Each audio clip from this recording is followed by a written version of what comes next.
మీకు ఈ వీడియో నచ్చినట్లయితే ఈ వీడియోని లైక్ చేయండి, సబ్స్క్రైబ్ చేయండి.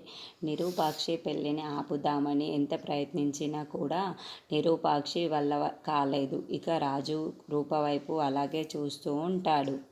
రూప ఏమీ మాట్లాడకుండా అలాగే రాజు వైపుకు చూస్తూ ఉంటుంది.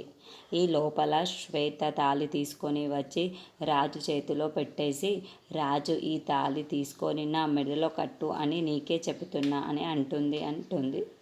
తాళిని చేతిలో పెట్టడంతో ఇక రాజు ఆ తాళిని చూసుకుంటూ రూప వైపుకి అలాగే చూస్తూ ఉంటాడు.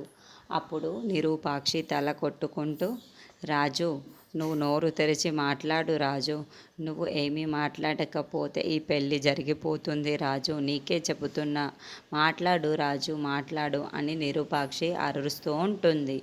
అయినా కూడా రాజు బెల్లం కొట్టిన రాయిలాగా ఏమీ మాట్లాడకుండా తాళి చూసుకుంటూ అలాగే నిలబడి ఉంటాడు.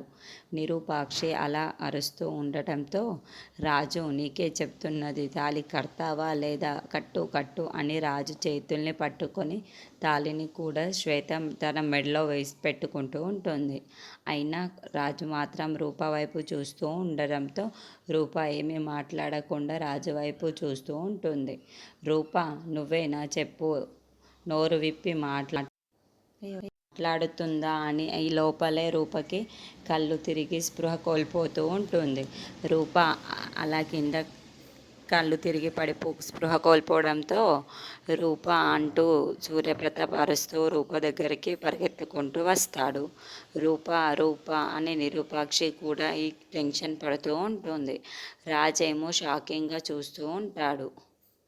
రూప కళ్ళు తిరిగి పడిపోతే ఇప్పుడు రాజు శ్వేత మెడలో తాళి కడతాడా, లేకపోతే ఆ తాళి తీసుకొచ్చి మళ్ళీ రూప మెడలో కడతాడా అన్నది రానున్న ఎపిసోడ్లో తెలుసుకుందాము.